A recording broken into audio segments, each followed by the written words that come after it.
अस्सलाम वालेकुम स्टूडेंट्स, कैसे हैं आप लोग।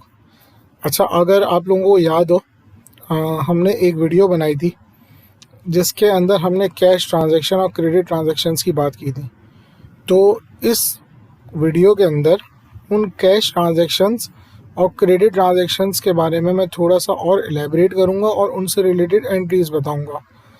अच्छा, अभी इस वीडियो के एंड में मैं आपको टी अकाउंट तक लेके जाऊंगा और क्रेडिट ट्रांजैक्शन के अगेंस्ट हमें जो कैश मिलना चाहिए मैं अभी इस वीडियो में वो नहीं बताऊंगा, वो मैं अगली किसी वीडियो में बताऊंगा, ताकि ये पूरा साइकिल आपको आहिस्ता आहिस्ता से समझ आए। ठीक है, तो पहले पहले स्टेज पे कैश ट्रांजैक्शन के अगेंस्ट एंट्रीज क्या पास होती हैं, क्रेडिट ट्रांजैक्शन के अगेंस्ट एंट्रीज क्या पास होती हैं, और टी अकाउंट क्या चीज़ होती है या लेजर जिसे कहते हैं हम, वो क्या चीज़ होती है। यहाँ पे लाके मैं ये वीडियो फिनिश कर दूंगा, रोक दूंगा। मेरी नेक्स्ट वीडियो जो है वो क्रेडिट ट्रांजैक्शन के अगेंस्ट पैसे मिलने के लिए होगी।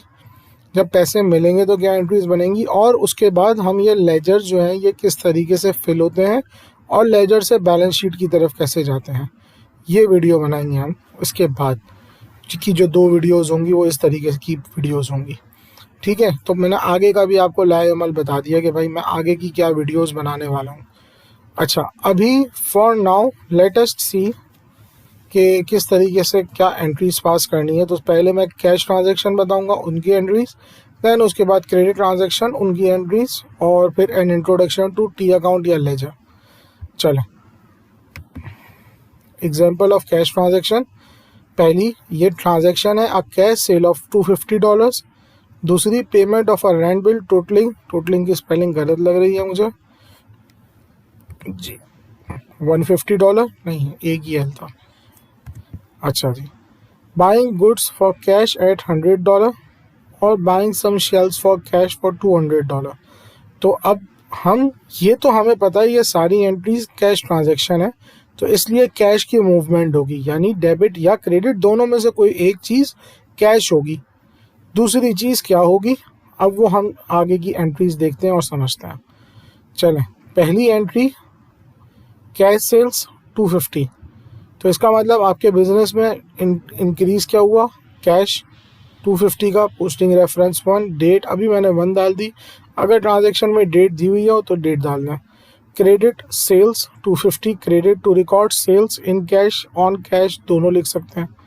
ठीक है, अच्छा, सेकेंड एंट्री ट्रांजैक्शंस क्या है, payment of rent bill totalling 150, यानी 2 ट्रांजैक्शन के हिसाब से क्या दिया आपने, पैसा दिया, कैश एसेट है, एसेट डिक्रीज होगा यानी कैश डिक्रीज होगा, क्रेडिट होगा, एक्सपेंस इंक्रीज होगा, डेबिट होगा, rent expense debit, cash credit to record payment of rent expense on cash. इसके आगे अगर फॉर द मंथ ऑफ, ये सारी चीज़ें हम नरेशन में डाल देते हैं, ताकि जितनी नरेशन डिटेल्ड होगी उतनी ईजिली हम डॉक्यूमेंट नंबर और ट्रेसिबिलिटी आसान बना लेते हैं। जब मैं प्रैक्टिकल फील्ड में था तो मैं इस नरेशन में कैलकुलेशंस अगर इन्वॉल्व होती थी तो कैलकुलेशन डाल देता था, अगर कोई इन्वॉइस नंबर के अगेंस्ट पेमेंट होती थी तो मैं इन्वॉइस नंबर डाल देता था, अगर मैं कोई पेमेंट बना रहा होता तो चेक नंबर डाल देता था। इससे मुझे ये आसानी हो जाती थी कि जब कोई ऑडिटर आके ये एंट्रीज निकालते थे तो मैं with in a second narration की बेस पे उनको डॉक्यूमेंट निकाल के दे देता कि भाई ये पकड़ो, डॉक्यूमेंट आ गया तुम्हारा, बिल्कुल बगैर किसी परेशानी के। इवन इंश्योरेंसेस की लंबी लंबी कैलकुलेशंस होती थी, उन लंबी लंबी कैलकुलेशन को ब्रैकेट में बना के मैं जो है वो नरेशंस के अंदर डाल देता था। तो मेरी एडवाइस आप लोगों के लिए भी ये होगी कि जब आप लोग प्रैक्टिकल फील्ड में जाएं, इस नरेशन को प्रॉपर डिटेल्ड तरीके से लिखा करें। जितनी डिटेल्ड और अच्छे तरीके से लिखी हुई नरेशन होगी, इतनी आसानी से आप इस डॉक्यूमेंट को ट्रेस कर सकेंगे और आप इसकी वर्किंग को ट्रेस कर सकेंगे। अच्छा, अब इसके बाद तीसरी, buying goods for cash. Goods for what purpose, हम ये कंसिडर करते हैं फॉर सेलिंग पर्पस। अगर मैं आपको पिछली वीडियो में पूछूं तो हम लोगों ने पिछली वीडियो में ये किया था कि भाई कि जो चीज़ हम बेचने के लिए ख़रीदते हैं उसको हम परचेज़ कहते हैं। तो परचेज़ एक्सपेंस होता है, एक्सपेंस डेबिट होगा, तो इसका मतलब परचेज़ डेबिट होगा। लेट्स सी, हाँ, परचेज़ डेबिट होगा, कैश क्रेडिट होगा, PR number 3, purchase of goods for cash. और आखिरी एंट्री थी buying some shelves. Shelves part होता है आपके फिक्सचर्स का, तो fixtures is an asset, asset increase होगा, डेबिट होगा, कैश क्रेडिट होगा। एसेट शेल्स इंक्रीज हुआ, डेबिट हुआ, कैश क्रेडिट हुआ। To recall shelves purchased on cash. ये आपकी नरेशन हो गई। अच्छा, अब इसके आगे चलते हैं, एग्जाम्पल्स ऑफ क्रेडिट ट्रांजेक्शन। अच्छा, अब मैंने दो एग्जांपल्स लिए क्रेडिट ट्रांजैक्शन की। दो क्यों लिए? क्योंकि आगे भी जो भी अगर ट्रांजैक्शंस आती हैं, इन दो ट्रांजैक्शंस की बेस पे हम कुछ ना कुछ अंडरस्टैंडेबिलिटी बनाते हुए एंट्रीज पास कर लेंगे।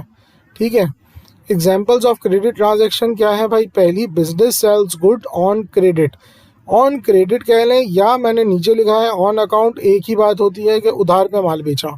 तो business sales goods on credit to mister Ahmed. Ahmed नाम के बंदे को $2000 का क्रेडिट पे सामान बेचा। चलो बेच दिया, मान लिया।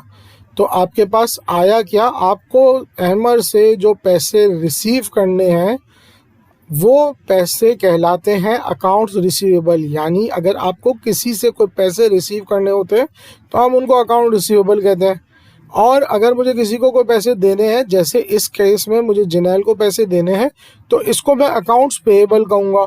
तो अगर इंक्रीज इन अकाउंट रिसीवेबल होगा यानी एसेट होगा तो वो डेबिट होगा। और सिंस सेल्स हुई है तो सेल्स इंक्रीज होती है तो हम क्रेडिट करते हैं। तो लेट अस सी, यही एंट्री पास हुई है, account receivable Ahmed sales credit to record sales on credit to mister Ahmed on account against invoice number 1 2 3 4 5। ये मैंने एक एग्जांपल के तौर पे इनवॉइस नंबर लिख दी। अब अगर कोई प्रॉब्लम है, इनवॉइस नंबर निकालो, एंट्री निकालो, कैलकुलेशंस हम वहीं पे देख लेंगे, हमें पता चल जाएगा। अभी मैं इसके अंदर सेल्स टैक्स का एलिमेंट नहीं डाल रहा, अभी तक मैंने आप लोगों को सेल्स टैक्स नहीं बताया, तो मैं सेल्स टैक्स अभी नहीं डालूंगा। जब सेल्स टैक्स बताऊंगा तो मैं सेल्स टैक्स डालूंगा। ठीक है। अच्छा, इसके बाद second, business purchases goods on account from miss general, मतलब उधार पे माल खरीदा। तो आपका परचेजेस इसका मतलब डेबिट होता है, और अकाउंट का मतलब ये है अकाउंट पेएबल। अगर हम किसी को पे करते हैं, लायबिलिटी होती है, हम अकाउंट पेएबल लिखते हैं। अकाउंट पेएबल क्रेडिट और डैश पे मिस जनरल का नाम आ जाएगा। ठीक है, मिस जनरल लिख दें या अकाउंट्स पेएबल मिस जनरल लिख दें। इसको मैं थोड़ा सा और क्लैरिफाई कर देता हूँ, अकाउंट्स पेएबल लिख देता हूँ, अकाउंट्स पेएबल। अच्छा, टाइपोग्राफिक चल रही है, पेएबल। ठीक है। अच्छा जी, ये और फिर to record purchase from miss general on credit, on account और ऑन क्रेडिट दोनों मिक्स हो गया था। ऑन क्रेडिट कर देते हैं अगेंस्ट पीओ नंबर 23332। हमारे पास परचेज ऑर्डर का रेफरेंस डाल दिया ताकि उससे हम ट्रेस कर सकते हो और इजीली हम लोग जो है उसकी पेमेंट प्रोसेस कर सकते हो। तो ये हमारे लिए जितनी आसान नरेशन होगी, इतने अच्छी लिखी हुई नरेशन होगी, उतने आसानी से हम डॉक्यूमेंट्स को ट्रेस कर सकते हैं। अच्छा, अब इनकी पेमेंट करने के ऊपर एक एंट्री पास होनी चाहिए। परचेज की पेमेंट होगी, सेल्स की पेमेंट रिसीव होगी, तो इसके अंदर हम क्या एंट्री पास करेंगे? आप लोगों को ये मैं चैलेंज दे देता हूँ, क्वेश्चन दे देता हूँ कि आप ये एंट्री पास करें, कमेंट सेक्शन के अंदर डालें एंट्री पास करके, क्या डेबिट होगा, क्या क्रेडिट होगा, किस अमाउंट से होगा। पहले अहमद का डाल देते हैं, हाँ भाई कैश रिसीव हो गया। अब क्या एंट्री पास होगी? हमने जिनैल को पेमेंट कर दी, अब क्या एंट्री पास होगी? ये दो एंट्रीज पास करेंगे। प्रॉफिट निकाल के ज़रा मुझे बता दें। ये तीन काम आप कमेंट सेक्शन में कर लें, और जिन जिन बच्चों को मैंने रजिस्टर मेंटेन करने का कहा है वो इन तीन क्वेश्चंस को रजिस्टर में कर लेंगे। तो ये जो मेरी वॉइस सुन रहा होगा उसको यकीनन जो है वो पता चल रहा होगा, तो ये आपकी टेस्टिंग भी हो जाएगी। ठीक है। अच्छा, अब इसके बाद लास्ट आज की क्लास के लिए या इस वीडियो के लिए, लेजर टी अकाउंट क्या होता है? भाई हम जो भी हमारी ट्रांजैक्शंस हमने ऊपर देखी हैं, ये इसकी बेस पे, यानी चाहे कैश की ट्रांजैक्शन हो या चाहे क्रेडिट की ट्रांजैक्शंस हो, उनकी बेस के ऊपर हमें जो है टी अकाउंट्स बनाने होते हैं, जिनको हम लेजर्स भी कहते हैं।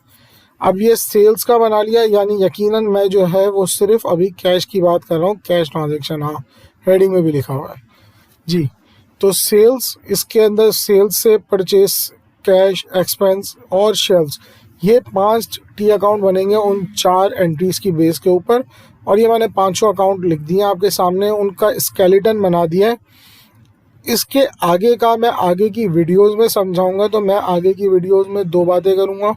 हम इसी टॉपिक को थोड़ा सा यानी एंट्रीज़ को थोड़ा सा और इलेबरेट करेंगे और लेजर्स को आगे लेके चलेंगे। ठीक है, चलें, थैंक यू वेरी मच ये वीडियो देखने के लिए। बाय बाय, अल्लाह हाफ़िज़।